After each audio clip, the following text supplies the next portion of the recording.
And welcome to Two Old Chicks Who Know a Lot of Shit. I'm Wanda Lloyd, and I'm here with a jam-packed episode with my podcast partner, Tina McElroy Ansa. Hey, Tina.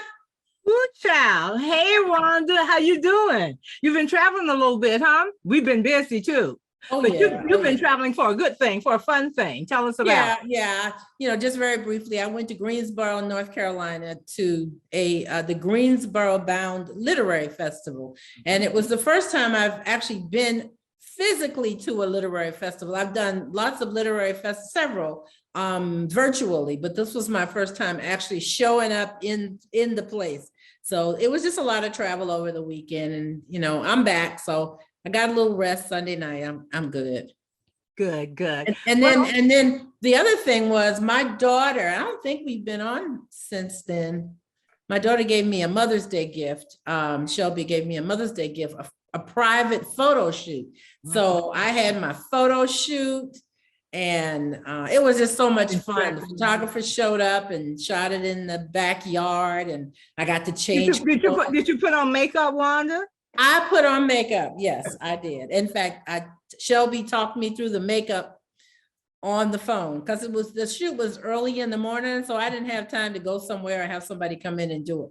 But she talked me through it, so it was like having a YouTube video showing me how to do my makeup.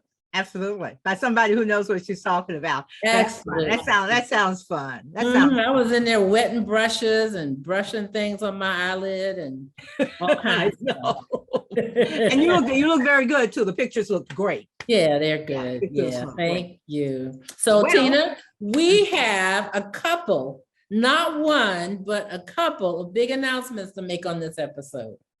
Yes, ma'am, we sure do. And I am so excited, Wanda, and so pleased. Tell us about it. Well, I'll tell you about mine. This is Wanda's event that I feel like I'm part of because I'm her partner on this. And when we were in the meeting, I'm her plus one. She elbowed me in the side when they said something about plus one and said, "That's you, okay?" So tell us about it, Wanda. Well, I'll tell you about mine. Mine's not nearly as big as yours, but I'll tell you about mine. So I'm going to do a TED Talk in Savannah. I guess they call it officially a TEDx in Savannah on June 24th. And I am scared to death. I do a lot of public speaking, but there's some challenges here. You know, TED Talk is different. It's different. It's different. Yeah, because the biggest thing is you're trying to win over an audience. And when you're, in a conference and stuff, people are there because they want to see you. Yeah. So the challenge, I've been making my slides. I've been I gotta memorize it, Tina. I am too old to memorize. No, you have it memorized. You have it. It is the best talk. If anybody is in the Savannah area and actually can, want to hear something that is very unusual, very now, very culturally. I mean, she hit all of the buttons, and on top of it, it's funny. Wanda Lloyd has the nerve to make me burst out laughing 3 times. My family and Tina. Wait a minute, my family and Tina, but wait a minute, that's the same thing. They say I have no sense of humor, but I have to say that I made Tina laugh out loud. And we did rehearsal. We're having lots of rehearsals. And when I did it the first time with the rehearsal audience, they just burst out laughing. So it's quite the production. I was asked not to share the topic before the event. But I'll just say this, it's about a passion of mine, and that's what I'll be talking about. So it's going to be so wonderful, Wanda. Wanda is my husband, Sinead, who's a DP, a filmmaker, used to always tell his actors that, you need a little butterflies in your stomach. It gives you that extra oomph in your performance. So you may have a little butterflies, but you're going to have this so down pat. No, but this isn't butterflies. This is my inability as a 72-year-old to remember day to day what's in this speech. But I'm working on it. I recorded it on my phone. You listen to it while you're walking the dog? Yeah, I'm listening to it. I'm actually walking down the street, saying it out loud, listening to my phone, trying to memorize it while I walk the dog, when I'm in the car, when I'm cooking, whatever I'm doing. I've got thing in my. Well, if in my earphone. anybody is in Savannah and they see Wanda walking along the street talking to herself, all she's trying, no, she hasn't gone around the bend. Miss Wanda ain't gone around the bend. You know, she's just memorizing her TEDx talk. It's so exciting, Wanda.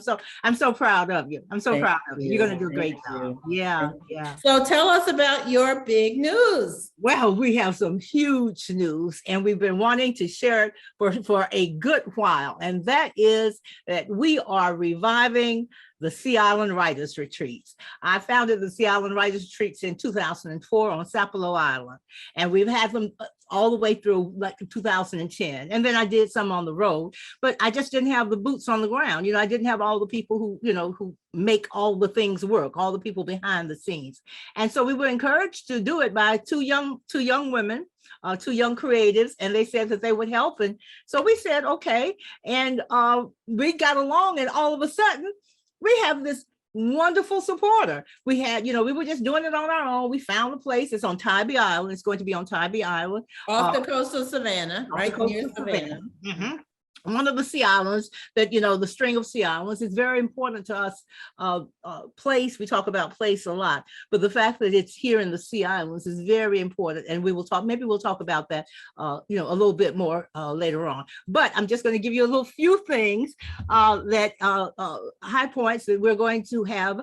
Can you think I should share some of our faculty? Oh, I think that's a good idea. Yeah. Okay, I think I will. We will have the award-winning, best-selling author of Take My Hand, of the new novel, Take My Hand, Dolan Perkins Valdez. Dolan is an extraordinary writer. She's also a professor. She wrote an essay in Meeting at the Table over Wanda's shoulder, but I had known her and loved her work as, you know, as sister novelist, and we had met at a literary event, just like you're talking about, Wanda. You know, that's when you meet most of your writer friends at literary events. And but I loved her first novel, Wench, which everybody should read. It will change your life, your perception of Black women and slavery and the whole thing. And her second novel was Balm, B-A-L-M, but her new novel is Take My Hand. And I'm sure y'all have heard about it or read about it because she's on book tour. And I reviewed the book, and it's gotten wonderful, outstanding reviews. And she's wonderful. She's a wonderful writer. And she writes historical fiction. Take My Hand is set in Montgomery, Alabama in 1973. Her first novel was set in the 1800s during slavery in the South. So she is going to be teaching historical fiction. I mean, I can't wait. She's going to be leading workshops on historical fiction. We also are going to have a virtual visit because she won't be able to travel, but she's going to be there with us, and that's Dawn Turner Trice. Y'all may know her from her recent memoir, Three Girls from Bronzeville. It's gotten wonderful reviews. She's a journalist. You know, Wanda probably knew her before I did. She worked in a paper in Chicago. She had a column in Chicago, and she's going to join us to talk about memoir.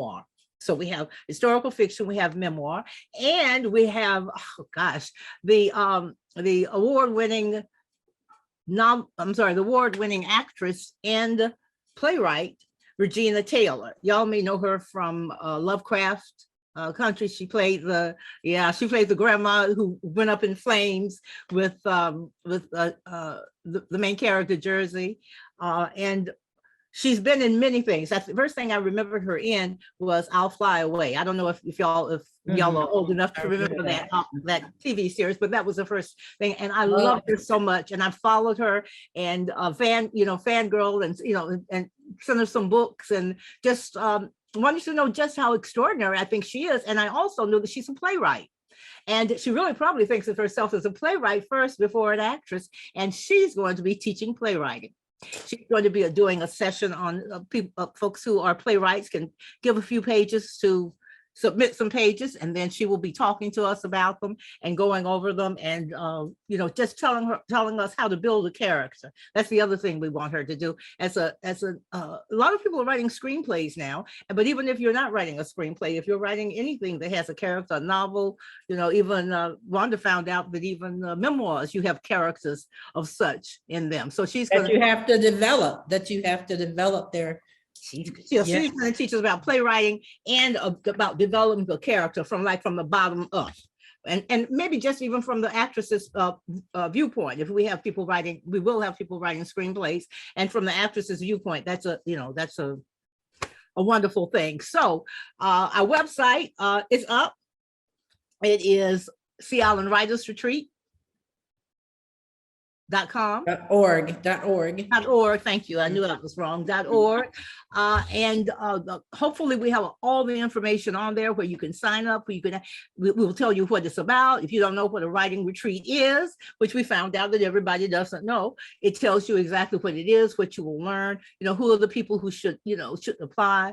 So everything will be on the website. Our website is beautiful too. So we're very proud of that. And I have to tell you that we also have the backing. This is what's been so exciting about the revival of the workshops, of the retreats. Wanda and I always talk about in our wisdoms about, just do it. Or, don't wait for everybody else to get on board. You be the starter. Wanda talks about leadership all the time. And Wanda and I had, sort of taken the leadership on reviving the Sea Island Writers Retreats, but we didn't have any money. We didn't have it. And all of a sudden, I've had 4 magical weeks in a row. All of a sudden, a wonderful organization called Chromatic Black. Some of you may know about it. And their mission is to disrupt the conversation that has been spun over and over again about Black people. They are very much in favor of supporting Black voices, Black creatives. And they said, hey, first they wanted to help us with the location. And then they said, hey, well, let's be partners. So this year, there is the Sea Island Writers Retreats powered by Chromatic Black. And Chromatic Black is run by 2 Black women, and they're the most wonderful, amazing Black women. Amazing! Oh my goodness!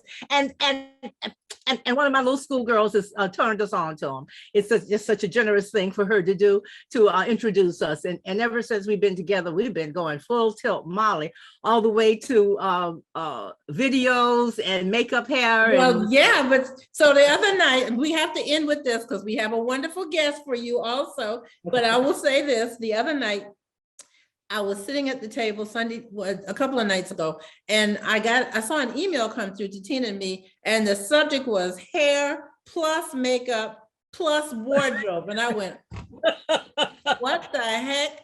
And so Wanda calls me.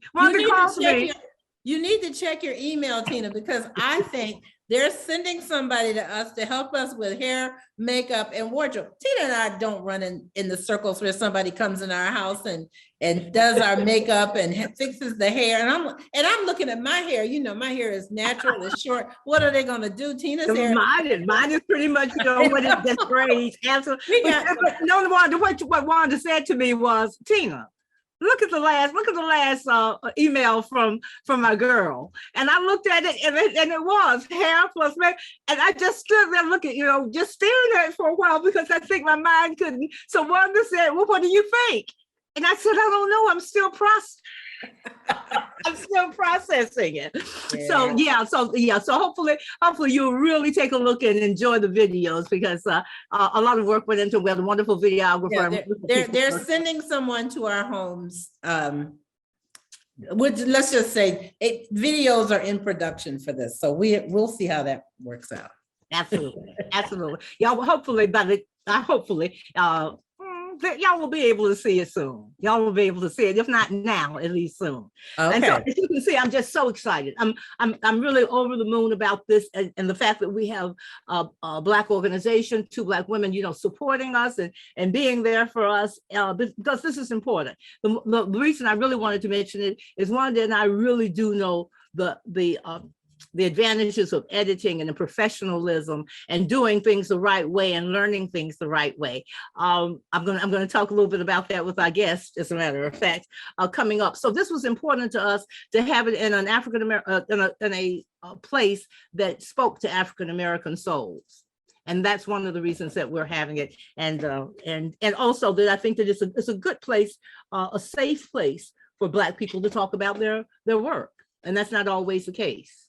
So anyway, check out the Sea Island Writers Retreats.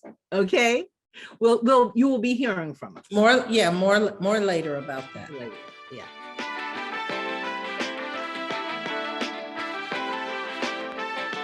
Well, Wanda, today we have a guest as someone who has many talents. I probably should tell you she is also one of my little school girls. We met gosh, I don't know, 4 or 5 years ago. I can't remember. She'll tell me at a signing for Tananarive Dew's book, American Marriage. And it was in Savannah, as a matter of fact, Wanda, one of those churches, the Savannah Book Festival. And so Janae and I just drove up. I wanted to see a lot of people, but I really wanted to see Tiara. She's a Spelman sister and I write a sister. So wait a minute, Tina, wait a minute. I have to say this. What? That was the book festival where you said, we're coming to the book festival. Can we stay with you? And I said, I won't be here, but come on anyway. Did we stay? You did. You stayed in the house, but and you came. But did you come in? I came in just before you left. Yeah. Okay. All right.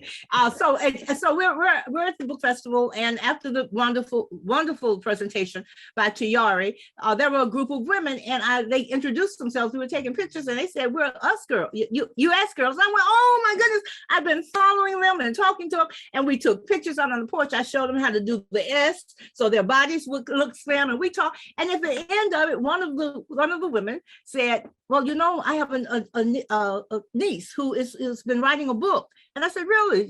People tell us that all the time. And she said, "Yes, she's finished it." And I said, "She's finished a whole book?" And she said, "Yeah, there she is right there." She was standing right there. So I pulled her in. I gave her my email. I was excited to meet her. And her name is Celestial Holmes. And of course, as you know, when the main character in Tiari Jones's book is named Celestial, and Tiari named that character after Celestial because she was there. The Celestial and her group were there on an earlier book of I guess it's Silver Sparrow of Tiari Jones's. And when she got there to get a book signed, she said, "What's your name?" And she said, "Celestial." Oh, and Tiari said, "Celestial. What a good name for a character." And that's how I didn't know that. You didn't know? And that's but so Celestial is one of my little school girls. She was writing a book, and I read the first 2 chapters, and I was just blown away. It was a beautiful and wonderful opening. And so we worked a little bit on the book, and the book has been published. It was published in January of 2021, and we're thinking doing a relaunch because it was with your book, Wanda, and our books, Meeting at the Table. During the pandemic, everything slowed down. All our plans for going out and going to book clubs and meeting and all of that. And I think a lot of books during that time need a relaunch. But I'm telling you all this about Celestial, and the name of her book is Looking for Hope. It's a beautiful novel, beautiful novel. I put my name on it. I think Celestial. It's so nice meeting you. We're so pleased that you can join us, sweetie. How you doing? I am well. Thank you so much for having me. Well, you know what? Tina has talked about you and your book for so long, but today you're here really to talk about something a little bit different. And Tina's going to tell our podcast audience about it. But I'm particularly interested in it because one of my friends moved back to Savannah during the pandemic so that she could be closer to her grandchildren as they are growing, they're teenagers, and she wanted to be here. So one of the things she's always telling me is, I'm looking for activities for my grandchildren. I'll take them, I'll pick them up. I want to be responsible for them to just broaden their horizons. So I'm really happy that you're here to talk about something like that today. She sure is. My little schoolgirls just keep amazing me all the time. She amazed me with her writing. She's an editor by trade. And number one, the manuscript was the cleanest manuscript I think I've ever seen other than Wanda's. It was really clean. I didn't have much to do. No typos, nothing of that. It was really a clean manuscript. And that makes it easier for folks who are sending people manuscripts. Make sure that you don't have typos and stuff because that distracts you. So it was easy for me to read, and it was a beautiful novel. And so I was, that's pretty much what we talked about. And then I think Celestial posted some pictures of little kids and scuba diving equipment, and they were on the boat, and she had her scuba diving, and I was like, You're a registered scuba diver, and you're teaching young Black kids to be a scuba diver. I was just blown away. Celestial lives on the coast. She lives in St. Mary's, close to Florida. She grew up in Florida. You grew up in Fernandina, right? Yes, ma'am. All righty. And so I was blown away. She's gonna share some of the pictures too that you'll be able to see, because on the YouTube version. Most adorable, most progressive. It's the blackest thing I ever seen. It was blackity black. I swear it was. What did you say?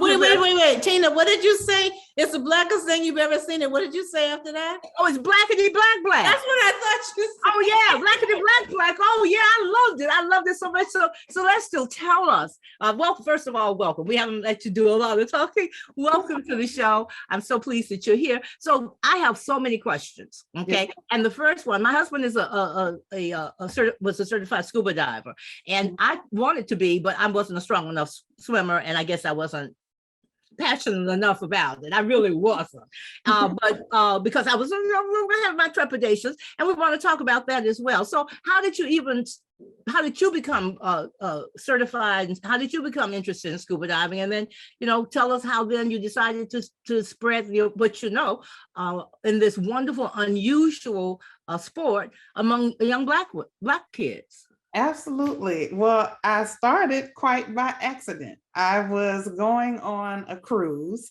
and my boyfriend at the time had paid for the cruise. So I said, okay, well, I'll, get us a couple of excursions. And we're online looking at the excursions months out from the actual cruise. And I'm just reading off the list. It was kind of thoughtless. I'm just reading down the list, and I said scuba diving, and his face lit up. And I was like, oh, hell. Okay. Because I am an adventurous person. I'll try anything, just about anything at least once. So when I saw his face, I said to him, I don't think the ocean should be the first place that I try that. So I am willing to try it, but you are responsible for finding us somewhere to try it before we go on the cruise. Right. And that's all I needed to say. He found a local scuba shop, and the woman who owns the scuba shop happened to be like a high school teacher. So he knew her. So she wasn't there when I came through, but he knew her. And so we did what they call a try it. Where was this? Where were you? In Fernandina Beach, in Florida. Okay. And it's called the Scuba Station. And I did what they call a try it dive in the pool. And once that light switch went off and my brain understood I was able to breathe underwater, I fell in love with it. So, and I have not looked back. I've been going. And shortly, probably about 6 months or so after I got certified, I said to him, I wonder if I had known about this when I was younger, I wonder if my trajectory would have been different. I said, I wish I could introduce kids, from our neighborhood to scuba. And he said, do it. And I said, oh, okay. And that's how I started my nonprofit which is called Much Bigger World Incorporated. I'm sorry, tell us again what it's called. Much Bigger World Incorporated, because I want our kids to know that it's a big world out there. You can do so many different things. A lot of times we only see the athletes and the musicians, and those are the things we think are cool, but it's a ton of other things out there that we can do. Well, Celestia, how do you find the kids? How do you find these kids who may have an interest in it, who like the water, who like to swim? What does that look like? Do you find kids who don't swim? Do you start at base camp? No, you have to find kids who are good swimmers. Yes. You have to find kids who can swim. We have talked about adding an element where we can kind of do swim lessons, but we haven't done that as of yet. But it took a lot of community outreach. And I also started implementing other programs. And I think with those other programs, with parents seeing me, talking to me, and I'm doing this right. I'm sorry, when you say other programs, like what do you mean? I do all things related to STEAM. So science, technology, engineering, arts, and math, because I do believe in all of those things. I have a computer programming degree. So I started doing classes like build your own computer and coding and things like that. So the parents were seeing me, and I did like a community event at the beginning of one year to just, so they would familiarize themselves with what I was doing, because most of them knew me. I did this in the community that I grew up in, but that still didn't give me automatic access to kids because of what we were doing. So, oh my goodness, I'm so, oh God, I'm so in awe of you, because I know what goes, like I mentioned my husband simply to say, because I know what goes into getting certified. You've got to be a strong swimmer. You've got to be able to do the equipment. You've got to be able to do the timing. I mean, there's a lot of stuff, and it's life and death. It really, I mean, it's very, so can I ask you that question? How did you kind of get the kids' mothers and fathers to agree to this? Well, now the kids are easy. They're, as soon as they see that they can be underwater, they're ready. They don't, the parents, not so much. I think, again, developing a relationship, some of them knew me from being a child in the neighborhood, and then some of them just knew of me, but just demonstrating to them that I cared about their children, that I was definitely wasn't trying to put them in a position to harm them, and that I was not going to play. Like in my classes, I don't play the radio. I'm old school. My grandparents raised me. So that's very good. Class and you're supposed to be paying attention, and you're not doing what you supposed to be doing. You're going to stand up until I tell you can sit down. So it's, very much, I think they kind of felt comfortable with like, okay, she's not, this isn't lackadaisical. She's paying attention. I fuss at them like they're mine, but I also love on them like they're mine. So and I think I just gained the trust of, a lot of the parents. And there were some that were afraid. There were some that came on the trips with us to get certified because wanted to make sure that they're fine with that. That doesn't, as long as they can come and do what they're supposed to do to get the certification, that part doesn't. In fact, we welcome parents to come because that, Celestial, when I was young, I think I was like 8 or 9 years old. There was a community pool here in Savannah where I live now. And I guess my folks sent me to the pool, but they didn't take me to the pool. I went with a friend or some friends, and I was on the shallow end taking a swimming class. And on the deep end, they were throwing kids into the water as sort of their graduation. And it scared me to death. And I picked up my little towel and I crossed a very busy street and I walked home by myself. But when my daughter was 2 years old, I regretted so much not learning to swim. I didn't even learn to swim in college because they stopped it as a mandatory class just before we, our last thing we wanted to do is get our hair wet Monday. Exactly. And so I wanted her to swim at a very early, before she got scared. So she was 2 years old when she first went in the water with an instructor, and she's a very good swimmer today. And so do you find that there are more and more little Black kids who are already learning to swim and they're comfortable with the water and they really want to do something like this? Not more and more. It's still about the same. Yeah. Oh, is it really? Oh my. You were talking about, I'm sorry, go ahead, Celestial. No, go ahead. Well, I want to hear the answer. Wanda was just talking about the community pools. And I know that we've all read, Wanda, about Jim Crow. They closed in the South. I know they closed when they did all over the country. They closed community pools. Where they didn't just close the pools; they put dirt in them. Yeah, they cemented them over. Exactly. Yeah. It was never going to be a pool again. The fat water and the white and Black kids were going to get into, and so that had a big influence on us because we didn't grow up having access to a YMCA, an inside pool, or even a public pool. So where do you kind of start with kids about being swimmers? That's interesting that you would say that. In Fernandina Beach, where I grew up, they're still kind of referred to, it's changing now, but we had what we called a white recreation center and a Black recreation center, and both had pools. And so that's where the Black one was literally a 5-minute walk from my grandmother's house. And she enrolled me in swim class, and it wasn't negotiable. I was going to swim class. So myself and my friends, we walked up to the pool and did our swim class and came home. So that's how I learned how to swim. That recreation center is still there. However, with the changing demographic of the neighborhoods and what's happening in many of our cities, we don't see those children really coming to the pool anymore. So it's still hard to find children children of color who can swim.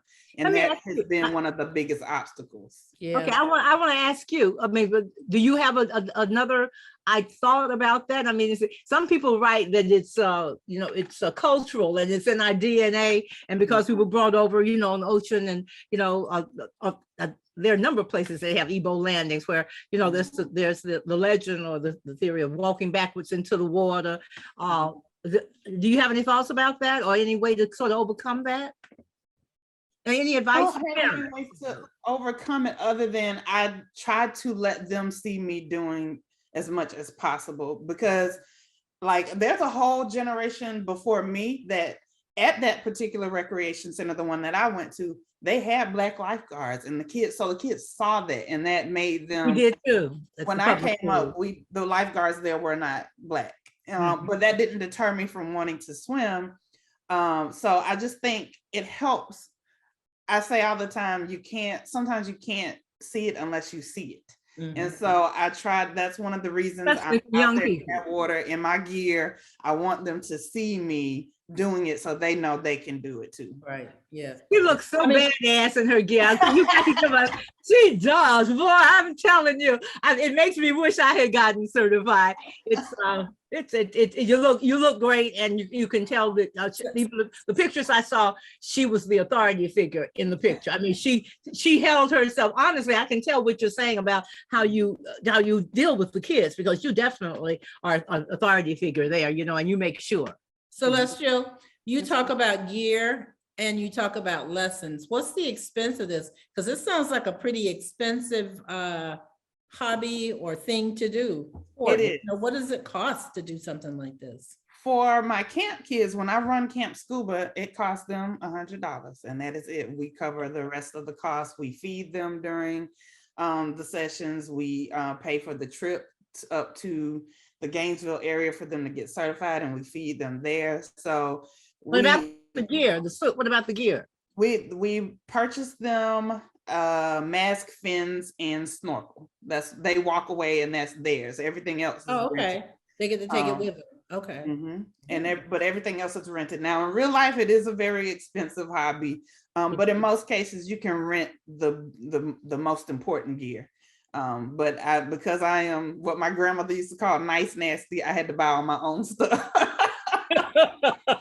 That's not nice nasty. I got you. Yeah. That's just nice. The other thing is, I'm thinking, Wanda and I have been talking since we knew that you were going to be coming on about how to get things done. We certainly have found out, that there are ways that people can support. And I really wish, perhaps, we could start foundations. People could start like you did, nonprofits, just to start and do it and to help pay for some of this. Because if it's going to be expensive, that's one of the things to handle. And I'm sure you wouldn't mind support and donations for your nonprofit. I sure would not. I will say, for the first few years, it really was family and friends and businesses in the local community that definitely supported us. And we had people who sponsored a child. For us, we got the cost down to roughly between $500 and $600 per child. And we would have people sponsor a child for the summer for the program. That's great. I was extremely blessed and excited to see, what we can do in the future. Great. Well, listen, we are coming toward the end of this segment, but I want to say how much I admire you. And also, I want to say that when I was growing up, Tybee Island, which I think then was called Savannah Beach, was off limits to us in the Jim Crow years. And so our church, I believe it was our Sunday school, would take us down to Fernandino because it was a Black beach, and it was a beach that we were comfortable going to and spending the day. So we would take a whole Saturday, get up early, get on the bus, go down to Fernandino, and we look forward to it every year. And I think it might have even been during Vacation Bible School Week or something like that. So I haven't been back since I was very young, but it had a lot of influence in my formative years. So me too. Yeah, me too. That's the first beach, the first place I saw the ocean. That's the first place I saw the ocean. Yeah. Yeah, gosh. Well, again, we want to, before we go, we want to all the writers all on this podcast. So we want to mention your novel again, because again, you're available for book signings. You're available to go out and do readings. You're available for book clubs. Yes. Okay. All of the above. The name of the novel is Looking for Hope, and Celestial writes under what do you call it? Pseudonym. Yeah, a Portugal name. It's a Portugal name. Anyway, what is the name that you write under? Binguni, MB. Oh Lord, I can't even say it right. Binguni. Binguni. All righty. But if you look for Looking for Hope, the novel, Yes. you will be able to find that. And we're also going to put information about your nonprofit and about the scuba diving. And I think people are, and your email address, because I think people are going to want to know, how did you do this? And I know you would be happy to tell, so that folks know how you did it, and to spread the word. You're just the best, Celeste. My little school girls, honestly, I hate to say it, but my little school girls are absolutely the best. You are. Thank you so much for joining. Thank you. Thank you so much for what you're doing. Thank you. Love you. Love you too. Bye-bye.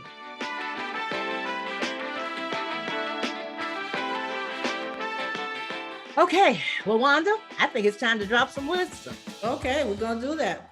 All right. Well, my wisdom, I'll go first. My wisdom is that I just thought recently about things that I had to do, on my calendar. You and I talking about, we've been so busy. And so then I thought about, why don't you just do something that you don't, for no reason whatsoever, for me, I don't care what the calendar says, it's summertime. And so I'm thinking of all the fun things you could do, get you an ice cream cone and go walk in the park. You grown, you can do whatever you want to. I find myself, as my mama said, working to the coat sometimes, when I'm the one in charge. I'm in charge of me. So that is for no reason whatsoever, go out and do something for yourself. Do something crazy and wild. Not too crazy, don't get arrested, but do something fresh. If you've been, I know I've done this. I've driven past the park many times saying, oh, look at that pretty park. Oh, it'd be a good place just to sit and rest. And I just drive on, So all those things that sort of been going through your mind, why don't you go ahead and do it? You're grown. I like that, Tina. I like that. And we have all these wonderful squares in Savannah. So I think I'm gonna do that. I think every now and then I'm just gonna go sit in a square and enjoy the those beautiful squares and and watch people. Absolutely. Well, my wisdom is I'm not sure what to call it. You and I had this conversation, and it was like, take a skill to college, a profitable skill, but it really isn't just for college. So as we were talking earlier about the hair, makeup, the stylist conversation that we have for the Sea Island Writers Retreat, I'm reminded about people that we knew when we were in college who did hair down the hall. Remember? I just had somebody tell me recently that she got through college by she learned to arch eyebrows. She said she was a master at brows, and she said she always had money. She said she went all the way through college without, ever having to scuffle or anything. Right. She said it helped her pay her bills, it helped her buy books, but it also, helped her just to be free. So yeah, get those skills, arch, be off of arch those eyebrows, to cut that hair, to do hair. So I know a couple of college students, actually at Spelman, who do makeup, and that's the way they make their money. So mine is find a profitable skill, find a little, it can be some little something that somebody needs that you can do, and you can make a little extra money, whether you're in college or whether you are an old chick like us. It's a little something on the side. Little something on the side. You always need a little something on the side. That's right. So that's my wisdom. That's a wonderful. Well, when we talked about it a little bit, when Wanda said it, I was like, oh wow, that's a wisdom there. She said, is it? And then we talked about it. She said, yeah, that's a good wisdom. So we're trying to drop wisdoms wherever we can.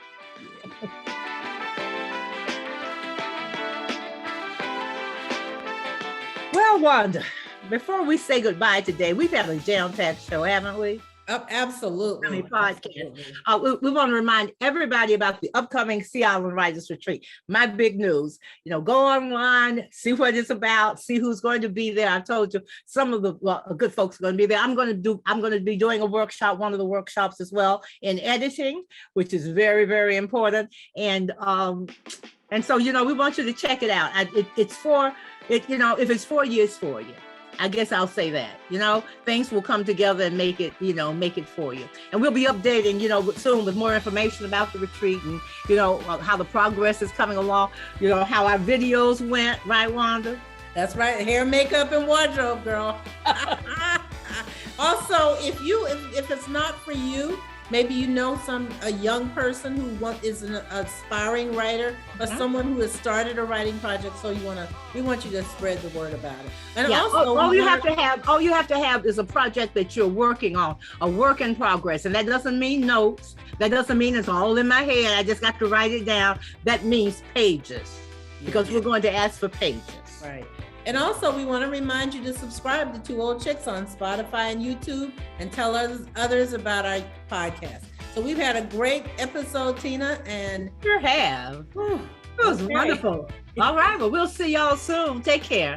Love and peace. Bye-bye, everybody. Love, love.